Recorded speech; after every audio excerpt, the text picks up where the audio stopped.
네, 안녕하세요. 여러분들의 구독과 좋아요로 이 채널이 유지되고 있습니다. 네, 영상 속도는 1.5배를 추천드리는 바이고요. 항상 구독자님, 멤버십 회원님들에게 감사하다라고 말씀을 드리면서 이번 내용 한번 ETF 이야기 잠깐 하고 그 다음에 2024년도 대부분 비트코인 관련 업계 종사자분들에 따른 가격 추이, 미래 가격 추이 한번 또 준비를 해보았고 그 다음에 저의 개인적으로 그냥 재미삼아 이야기를 하는 겁니다.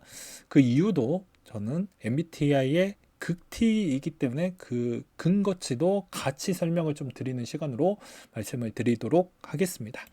자, 이번 형태에서 ETF 또 밀렸죠. 나머지 이 미래에셋증권 쪽하고 이제 관계도가 있는 글로벌 X인데요. 이 글로벌 X 현물 ETF 승인 결정도 연기가 됐습니다.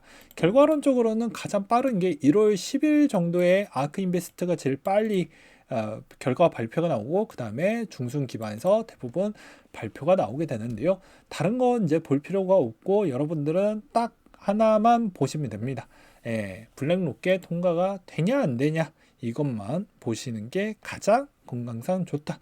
또는 그레스케일에 있는 내용이 통과가 되냐 아니냐 이것만 보시면 될 것 같습니다. 그래서 지금 대비해서는 11월 달은 뭐 역시나 우리는 그러려니 하고 있었고 그 다음에 이제 블룸버그 ETF 애널리스트들의 이제 가능성을 좀 더 높게 상향 조정이 됐다라는 건 큰 의미가 있다라고 저는 생각을 하고 있고 상반기 때도 마찬가지로 아크 인베스트 CEO의 캐시 우드의 발언은 지금도 거의 비슷합니다. 현물 ETF 승인할 수밖에 없다. 그리고 마이클 노보그라츠도 마찬가지로 만약이 아니고 시기에 따른 문제점이지 다른 건 없다. 라고 이야기를 하기도 했습니다. 그러니까 즉 ETF는 시간과의 싸움이긴 하는데 나중에 이제 ETF 2024년도 업데이트 버전으로 하나 더 자료를 만들어 가지고 왜 ETF가 되면 왜 이 시기에서 비트코인이 더욱더 부상이 될 수밖에 없는 이유에 대해서 또 자세하게 한번 다뤄보도록 하겠습니다. 일단 이제 2024년도 때 대부분 언급했던 내용을 한번 보고 넘어가도록 하겠는데요. 25만 달러, 팀 드레이퍼, 톰리 18만, 그리고 아사이즈 7만, 그리고 캐시우드 1밀리언, 판테르 캐피탈 14만 8천, 그 다음에 JP모건 4만 5천, 로버트 기요사키 10만 달러, 마이크 노보그라츠 50만 달러, 스탠다드 차드는 플랜비와 거의 비슷합니다. 12만 달러를 보고 있다고 하는데요. 저의 개인적인 의견을 한번 또 남겨서 설명을 좀 드리도록 하겠습니다. 개인적으로는요, 저는 이제 근거 기반을 좀 좋아하니까 마스터 플랜대로 보고 있는데, 일단 첫 번째 이유가 있습니다. 고래가 갖고 있는 비트코인의 총량의 지갑의 변동폭이 그렇게 컸냐? 아니라는 것이죠. 네, 아니다. 그래서 이 마스터 플랜의 변화 추이는 거의 변하지 않는다. 왜? 기존에 있었던 들고 있었던 큰 보유량의 변화 추이가 만약에 손바퀴 현상이 좀 많이 있었다라고 하면 이 자기가 생각했던 그런 가격 추이나 조정 추이를 많이 쥐락펴락 해줄 수 있는 건 총량을 많이 갖고 있는 애가 어차피 결정권이 있는 것입니다. 선물 쪽이든 뭐 어느 쪽이든 간에 관계도를 깊게 줄 수가 있기 때문이죠. 그런데 그게 변화가 안 되었기 때문에 알고리즘 형태 기반으로도 충분히 가능성이 있습니다. 그 이유는 두 번째 언급 내용인데요. 채굴의 해시레이트의 알고리즘 패턴을 보게 되면 어차피 해시레이트가 너무 과하게 들어갔었을 때는 채산성 비중을 고려를 해서 계산 수식 대비만큼 채산성 부분을 그 강도를 자연스럽게 그 비례하면서 맞춰주게 되어져 있습니다. 그래서 반감기 일정도 좀 더 앞으로 당겨지는 경우가 일부 생기게 되는 것이죠. 그러니까 즉 어찌 보면 채굴 회사에 있는 비중도 좀 비중 아예 없다라고 볼 수가 없지만 그것도 어찌 보면 지금의 미치는 강도를 본다라고 했었을 때 이 알고리즘 패턴은 거의 그대로 형성될 수밖에 없다라고 저는 보고 있는 실정입니다. 그러면 이 예측 추이를 보았을 때 보게 되면 너무 많이 틀리냐? 그건 또 아닙니다. 대략적으로 얼추 비슷하게 가주었기 때문입니다. 왜 그러냐? 자, 보시게 되면 가격 추이도 어떻습니까? 기존의 17,000대까지 내려가다가 결국엔 36,000에서 지금 거래가 되어가고 있죠. 그러면 자, 여기에서도 지금 내려가는 곡선이 어떻습니까? 거의 82%대까지는 아니지만 그래도 70% 중반 정도 때까지 내려가고 나서 멈추고 그 다음에 올라왔죠. 그런데 대략 한 800% 정도를 보수적으로 잡고 계산을 하면 9배 정도니까 여기에서 대략 2만 대충 최저 가격이 17,000이었으니까 17,000 맞나? 네, 17,000이었으니까 그냥 계산하기 편하게 15,000 정도 대충 잡고 아니다. 그냥 계산기 써서 더 정확도 있게 말씀드리겠습니다. 17,000 정도를 주고 그 다음에 9배를 넘어가면 15만 3천이 나오게 되는 것이죠.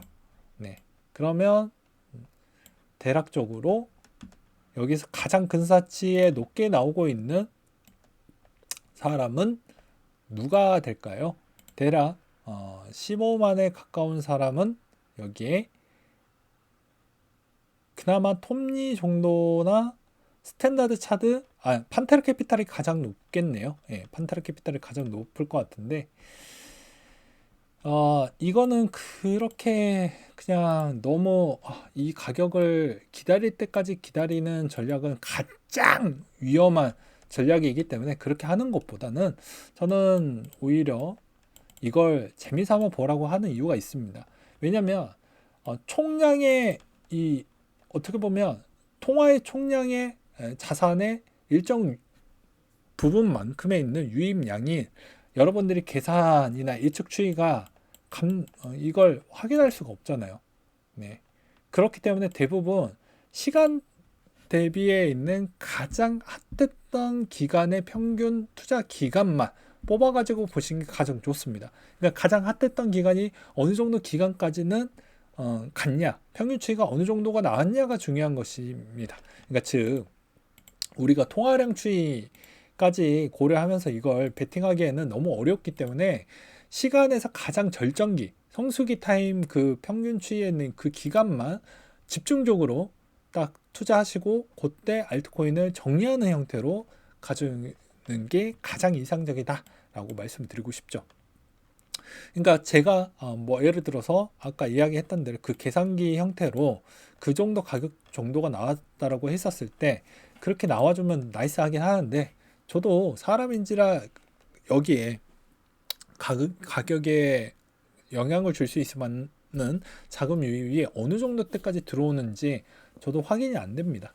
솔직히 어렵고요. 그 대신 총 지갑에 움직이는 양도 엄청 많이 줄었고 그러면 당연히 올라갈 수밖에 없는 실정이고 그 다음에 반감기가 지난다고 하면 반감기에 총량의 코스트 비용이 있는데 이 코스트 비용도 대략 기존 대비보다는 높은 위치에 있어야 됩니다. 네, 가격이 높은 위치에 있어야 일을 할 수 있는 환경이 조성이 되겠죠. 그래서 아무도 팔지 않는 시즌으로 분명히 나올 것입니다. 물론 이제 여기에서도 여러 가지 예측 추이가 나오게 될 텐데요. 아마 그 전 때까지는 그렇게 가고 그 다음에 누군가는 이제 해시레이트에 따른 변화 추이로 일시적으로 조정을 올 수는 있겠지만 그래도 정상적으로 계속 우상향 패턴은 저는 그대로 보고 있는 실정입니다. 누군가는 이 채굴의 고정비 부분을 감당하지 못했기 때문에 아마 가격 유지는 어려울 것이다 라고 주장을 하고 계시는 분들도 간혹 계시겠지만 저는 그렇게 보고 있지 않습니다.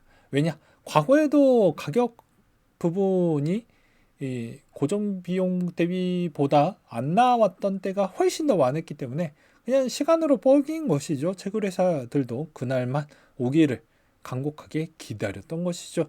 그러니까 마찬가지로 여러분들도 누구 말이 옳을지는 어차피 과거 기반형에서 핵심과 포인트만 잘 짚고 넘어가시면 나쁘지는 않는다. 즉 여러분들이 가격 예측과 저도 가격 예측에 약간 좀 떨어지기 때문에 그냥 투자의 가장 활성 평균 기간 추이만 집중적으로 공략하는 패턴이 가장 수익성도 좋고 안정성도 좋다 라고 저는 말씀드리고 싶습니다. 아무튼 마스터 플랜으로 보았을 때는 상당히 저 구간 추이가 저 정도 가격 추이가 나왔다라는 것이고 판타르 캐피탈이 가장 가까웠다라는 걸 알 수가 있게 되겠습니다.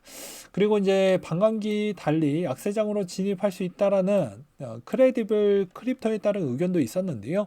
아마도 이제 반감기 전후에 해시레이트에 따른 변화 추이가 많이 흔들리기 때문에 그런 의견이 나와주지 않았냐라고 볼 수가 있겠고요. 그 다음으로 이제 반감기 전에 비트코인 가격 추이는 아마 48,700이 될 것 같다.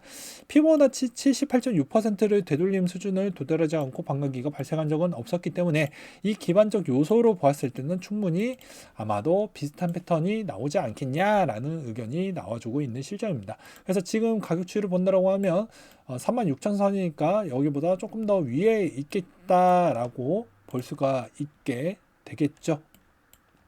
물론 이거 어떻게 보느냐에 따라서 또 다소 차이점은 있겠지만 말이죠.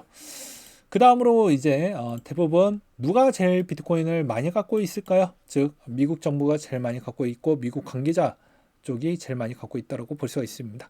40억 8천만 달러 비트코인을 보유하고 있기 때문에 여전히 미국에 있는 소식을 왜 지루하고 재미없고 해도 봐야 된다라는 이유가 그런 것이고요. 그 다음에 12월 30일 정도가 되면 총 4번의 경매를 붙여가지고 지금 판매를 하고 있죠. 앞서 했던 물량이 이제 마지막 구간에 나오는 게 이번 12월 30일 날 대략 한 9,000개 정도 되는 비트코인 물량이 나오게 될 건데 그게 마지막으로 얼마나 영향을 줄 것인지도 우리는 좀 관심을 두면서 볼 필요성이 있지 않겠냐라고 말씀을 드리고 싶습니다. 그 다음으로 이제 와이파이 소식으로 마무리를 좀 지어보려고 하는데요. DYDX 미결제 약정 5천만 달러가 소멸이 됐고 와이파이 급락에 따른 영향이 좀 있었다고 합니다. 최근에 이제 DYDX 소식들이 좀 많이 나와주고 있는데요. 그 전에 고래가 DYDX를 좀 많이 매입을 해놓고 그 다음에 최근에는 DYDX를 매도를 좀 하고 그 다음에 블러 같은 경우도 좀 매수했다가 매도했다가 이런 패턴이 좀 많이 나와주고 있다고 합니다. 그리고 요 마지막 이야기를 좀 해보려고 하는데요. 이것도 그전 시간에도 제가 한 번 더 언급을 하기도 했었죠. 하루아침에 운으로 되는 건 없다라는 제가 또 좀 메시지를 드리려고 하는 것입니다. 빚에 1억 5천까지 저보고 하루에 15시간, 8개월도 하루도 쉬지 않고 일하고 거의 죽기 직전까지 갔었고 그렇게까지 운동하면서 체력을 길렸고 나는 흙수저였다. 운도 따라 주어야 됐지만 흙수저거나 인맥이 없어서 성공할 수가 없다라고 정말 본인한테 한번 또 물어봐라. 그러니까 내가 이만큼 고통지수가 높아질 것인데 내가 진짜 진정 성공하고 싶다라고 하면 나의 변화, 게으름도 일단 내려두어야 되고요. 변화를 독하게 주어야 된다고 저는 생각을 합니다. 그래서 그렇게 해 보았더니 좋은 성과가 나왔다라는 이야기가 있었고 진짜 제대로 정확히 노력하면 안 되는 건 거의 없다. 저도 그래요. 안 되는 건 없지만 좋은 성과까지 낼지는 약간 무르평이긴 합니다. 그래도 중간 이상은 한다라고 저는 생각을 해요. 그래서 노력을 어떻게 했냐? 걔는 언제나 오는데 과거와 비교하지 마라. 그리고 부모님 노력의 몫이라는 것이다 라고 제가 써놨죠. 그래서 자기 하기 나름이다. 그래서 자기한테 반성을 해야지 남한테 뭐라고 하는 것보다 자기가 얼마나 했는 만큼 내 역량만큼 내가 돈을 가져가는 시스템은 여기 이 비트코인 시장이나 주식시장 다 똑같다. 그래서 어떻게 해석을 하고 그 부자나 베팅했던 애들이 따라서 내가 그 중간에 승차를 잠깐 해서 그 같이 돈을 버는 형태인 거지 내가 잘해서가 아니고 그거는 항상 시장의